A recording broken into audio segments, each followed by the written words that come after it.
Be ready, 10 seconds to go.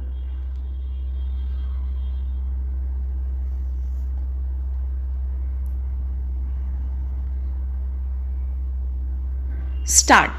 In the light of the legal position stated herein above, it is very clear that no tax on the sale or purchase of goods can be imposed by any state when the transaction of sale or purchase takes place in the course of import of goods into or export of the goods out of the territory of India.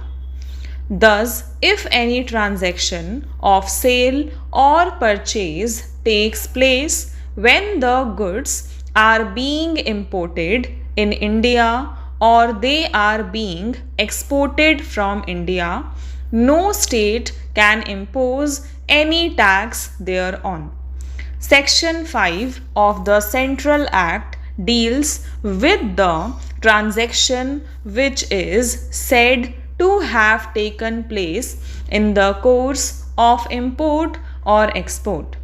Relevant portion of Section 5 of the Central Act reads as a sale or purchase of goods shall be deemed to take place in the course of the import of the goods into the territory of India only if the sale or purchase either occasions such import or is effected by a transfer of documents of title to the goods before goods have crossed the customs frontiers of India.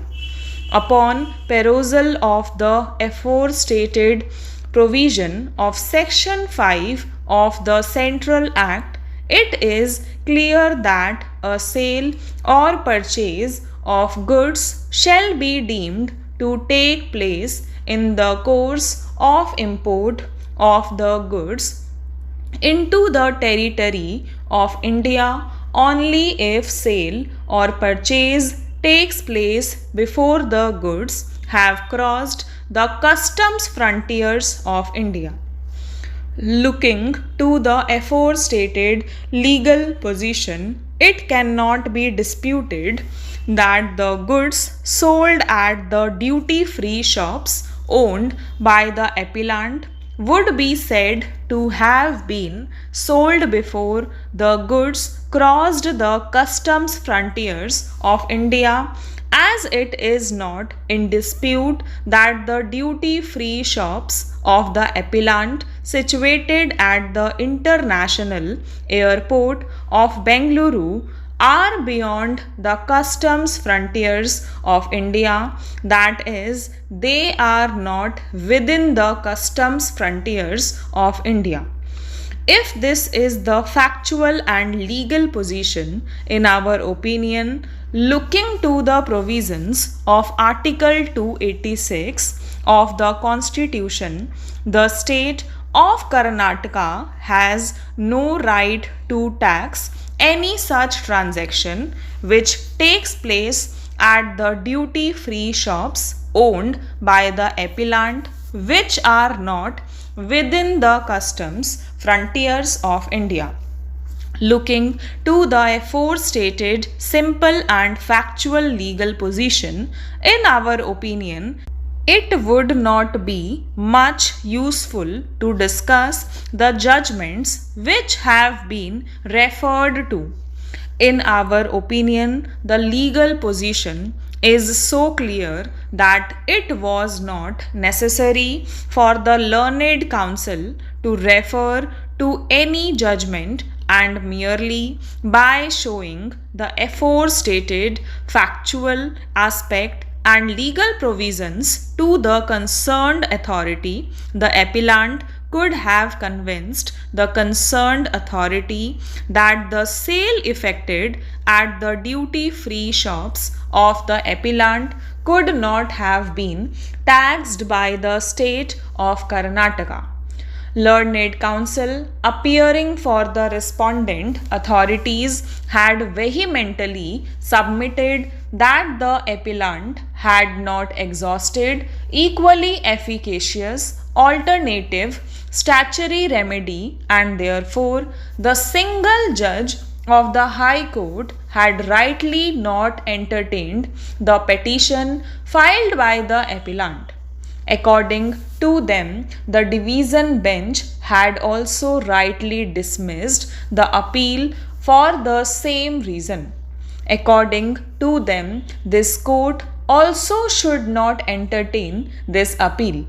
It is true that the appellant had rushed to the High Court without exhausting equally efficacious alternative statutory remedy. In our opinion, the learned single judge of the High Court was also right when he directed the appellant to move the statutory appellate authority. In normal circumstances, even we would have expressed the same opinion, but looking to the fact that the special leave petition has already been admitted and the matter pertains the assessment year 2004-5, it would not be in the interest of the justice to relegate the appellant to the statutory authorities, especially when the legal position is very clear and the law is also in favor of the appellant. The learned counsel, appearing for the respondent, had submitted that the sale would not be taxed under the Act only if it occasions in the course of import, but the transactions of sale which are subject matter of this litigation had not taken place in the course of import, and therefore they would not be exempted under the provisions of Section 5 of the Central Act. In our opinion, the aforestated submission cannot be sustained. They again submitted that in the course of import means the transaction ought to have taken place beyond the territories of India and not within the geographical territory of India. We do not agree with the said submission. When any transaction takes place outside the customs frontiers of India, the transaction would be said to have taken place outside India, though the transaction might take place within